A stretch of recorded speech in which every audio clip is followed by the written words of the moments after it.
Every summer, Americans pour into water parks more than 375 million times. Families pay for the day, then pay again for the season pass, then pay again for the food, the lockers, the cabana. Ticket prices climb every year, and the crowds keep coming. Wave pools, slides, a lazy river, a snack bar with a captive audience, and no competition inside the gate. It sounds like a license to print money in the sunshine. It isn't, because a water park earns for maybe 100 days a year and pays for all 365. There is one line on its ledger that has closed more parks than any recession ever did. It is not the slides. It is not the staff. It is a number on an insurance form, and it can swallow the whole business in a single bad afternoon. So let us open the books on the water park. What does it cost to build one? Why is the summer so short and the bill so long? And why did the most famous water park in America die? Not from empty crowds, but from a stack of paperwork. The buy-in. Start with what you are actually buying, because it is a machine disguised as a playground. A water park is land, water, and steel at enormous scale. Small community park can be built for a few $1,000,000. A large commercial park with themed rides and a wave pool can run past 20 million, and the biggest destination parks pass 100 million. That is a theme park level of money poured into concrete and fiberglass. Consider the slides alone. One large water slide can cost anywhere from around $100,000 to well over $1 million installed. A wave pool, a lazy river, a big attraction, each can run into the millions on its own. Under all the fun, invisible to every guest, sits the real engine. Pumps, filters, chemical treatment, and miles of pipe cleaning millions of gallons of water every day. So, there are tiers. At the bottom, a small municipal park with a few slides and a pool. In the middle, a regional park a family drives an hour to reach. At the top, the destination resort, often built around a hotel, pulling visitors from across the country. But, whichever tier you buy, you are not buying a pool. You are buying a water treatment plant, a crowd of swimmers, and a liability that never sleeps. Hold that last word, because it decides everything. What you inherit. You inherit a business that runs against the clock, the calendar, and the risk in every drop of water. First, the season. An outdoor water park in most of the country is open for a summer, and a short one, roughly 100 operating days, sometimes fewer, against a full year of ownership. Gates close in autumn, but the property taxes, the insurance, the loan, and the winterizing all run 12 months. Second, the machinery. That water does not clean itself. Pumps run constantly. Filters need service, and the chemistry has to be right every hour the park is open. Because a filtration failure is not an inconvenience. It is a health hazard and a shutdown. Energy to move and heat that much water is an enormous bill, and it runs whether the park is packed or half empty. Third, the people. A water park is one of the most labor-heavy businesses in leisure. Lifeguards on every attraction. Ride operators, cleaners, food staff, cashiers. Most are seasonal, most need training, and the hottest days demand the most bodies on the ground. Fourth, the one you cannot see. The risk.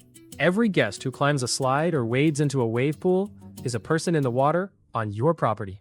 That means safety systems, constant supervision, and above all, insurance. A water park lives or dies on its ability to manage and to afford the risk of putting hundreds of thousands of people into moving water, which is exactly where the money problem begins, the revenue layers. A water park has several income streams, and the ticket is only the first. Layer 1. Admission. Single-day tickets at the gate, the price everyone sees. It is real money, but it is also the most weather-dependent dollar in the business. A rained-out Saturday takes it away and never gives it back. Layer 2, and the quiet backbone. Season passes. Sold in spring before a single slide opens, they bring in cash early and lock in a family for the summer. Here is the part that mirrors a gym. Share of pass holders visit far less than they planned, so the park collects the money without the matching cost of the visit. The season pass is both a cash flow tool and a margin cushion. Layer 3, the real profit, food and drink. A hot day makes people hungry and thirsty. And inside the gate, there is nowhere else to buy. Funnel cake, burgers, soda, ice cream, all high margin, sold to a captive crowd. On many parks, food and drink is where the actual profit lives, the same way it does at a cinema or a stadium. Layer 4, the premium, cabana and private area rentals. A shaded spot with a table and service, sold for far more than a ticket, to families who will pay for comfort. It is pure margin on space the park already owns. Layer 5, the edges. Lockers, parking, tubes and towels, group and corporate bookings, birthday parties. Small alone, real together. Stack it up, and the pattern is familiar. The slides sell the ticket. The food, the passes, and the cabanas pay the bills. Listen to that again. Here is the number worth stopping on. A water park earns for about 100 days and carries cost for 365. So every single dollar of profit has to be made in roughly 1/4 of the year, while the expenses run through all 4. Listen to that again. The park is closed or barely earning for most of its life. But the taxes, the insurance, the loan, and the upkeep never take a season off. That is why the good days have to be very good. A water park does not earn steadily. It earns in a sprint, in the heat, on the weekends, and then it spends quietly for the other 9 months. Now put the weather on top of that. That whole 100-day sprint depends on sunshine. A cool, wet summer does not trim the profit. It can erase the entire year, because there is no second season to make it back. You are running a business whose only earning window is also the one thing you cannot control. The ledger. Turn the page to what leaves the account, because the costs are heavy and most of them do not care whether the sun is out. Energy and water first. Moving, filtering, and heating millions of gallons is one of the largest bills a park pays, and it runs every operating hour. Chemicals and treatment, constantly, because clean, safe water is not optional, and a failure closes the gates. Payroll next, and it is large. A whole seasonal workforce of lifeguards, operators, and food staff, trained and paid through the busy months. Then the property, taxes on a large piece of land, maintenance on pumps, slides, and pools that take a beating from sun, water, and crowds. Winterizing every attraction at season end and reviving it in spring. Then insurance. And this is the one that defines the business. Liability coverage for a place that invites the public into moving water is expensive, and it gets more expensive with every claim. For some parks, it becomes the difference between operating and closing. Then the invisible cost owners underestimate most: reinvestment. To keep people coming back, a park has to add something new, a bigger slide, a new attraction, every few years. That is a multi-million-dollar bill on a schedule, not a choice. Stop reinvesting, and attendance quietly fades. A water park is a treadmill that costs millions just to stay in place. The trap. Here is the trap, and it is not weather, and it is not competition. It is liability. A water park's product is risk. You are putting hundreds of thousands of people, many of them children, into fast-moving water on slides and in wave pools. Do everything right, and it is safe. But the possibility of a serious accident never reaches zero. And every serious incident brings a lawsuit, a headline, and a higher insurance bill. Insurance costs also compound. One bad year of claims raises next year's premium. A reputation for accidents raises it further, or makes coverage impossible to buy at any price. Insurance can rise faster than any ticket increase can cover, until the math stops working. That is the trap.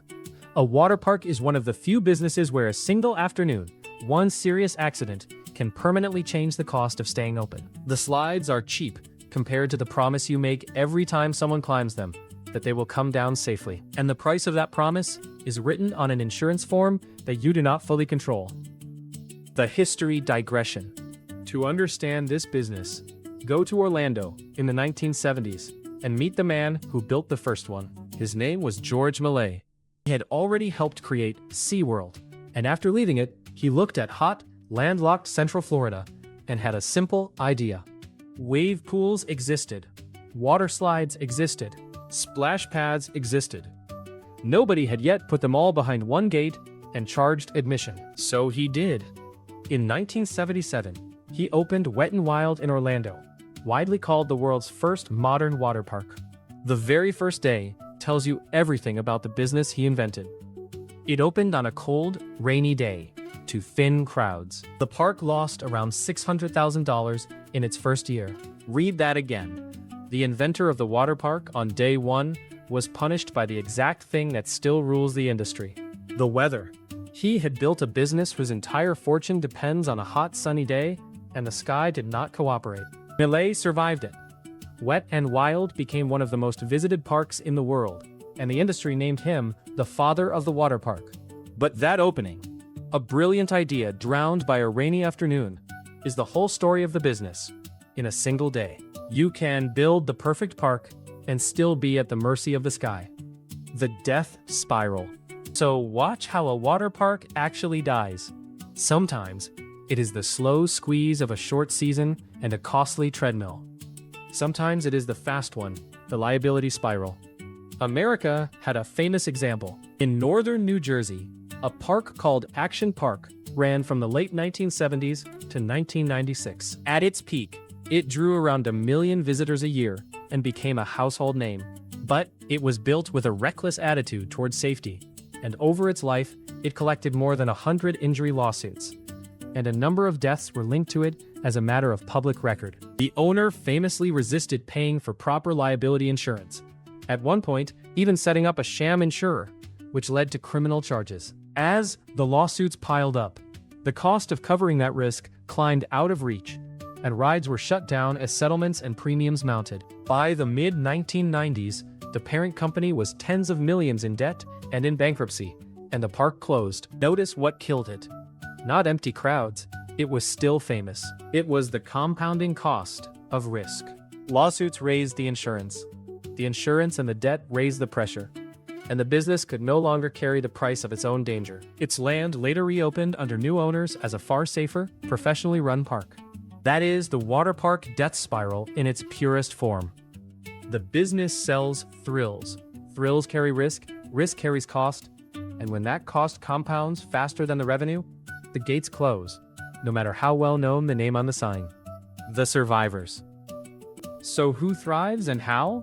The survivors share a few hard habits. One, and the biggest, they beat the season. The smartest modern operators build the water park indoors, attached to a hotel, and run it all year. The giant indoor resort parks turned a 100-day summer business into a 365-day one, and solved the single deepest problem in the industry. Room bookings and the water park feed each other in any weather. 2. They lift the per-person spending.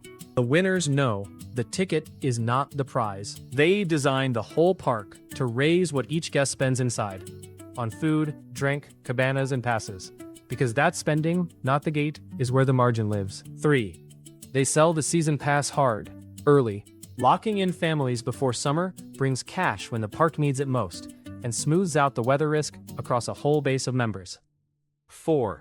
They budget the treadmill. Good operators plan and finance the new attraction every few years as a normal cost of business.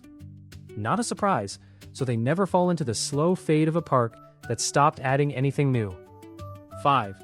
The one that Action Park teaches. They treat safety and insurance as the core of the business, not a nuisance. Trained staff, real maintenance, standardized inspections, and a clean claims record that keeps coverage affordable. In this business, managing risk is not overhead. It is survival. The verdict. So, does owning a water park work? Let us run it and treat this as a model, not a real park. You own a mid-sized regional park. On a good year, a hot summer with strong weekends, season passes sold well, food stands busy, cabanas full, the park can clear a healthy profit because all those high-margin dollars land in a short window and the crowds show up. The food, the passes, and the premium spending do the heavy lifting. The tickets fill the park. Everything else fills the account. That is the good year. Now the bad one. A cool, rainy summer keeps families home weekend after weekend. Attendance falls, but the taxes, the insurance, and the loan run all year regardless. Then add one serious accident, a lawsuit, and an insurance premium that jumps for next season. The profit does not shrink. It flips to a loss, and there is no second season to recover in. But here is the real verdict. Even in a good year, a water park is a capital-hungry, weather-exposed, liability-heavy business that has to earn a full year's living in about 100 days. Parks that win are usually the ones that escaped the trap entirely by going indoors, going year-round, and treating the snack bar and the insurance policy as more important than the slides. So, the honest answer: a water park can be a real moneymaker in the right hands, in the right climate, run the right way. But it is one of the most demanding assets in leisure because it earns in a sprint, lives at the mercy of the weather, and carries a risk that can rewrite its costs in a single afternoon. So look again at what you really bought. Not the slides, not the wave pool. Those are the bait. The reason the family drives an hour and lines up at the gate. You bought a 100-day earning window and a 365-day bill. You bought a water treatment plant, a seasonal army, and a promise made to every person who climbs to the top of a slide that they will reach the bottom safely. That promise is the most expensive thing on the property, and its price is written by lawyers and insurers, not by you. A water park owner is not really selling summer. They are underwriting it.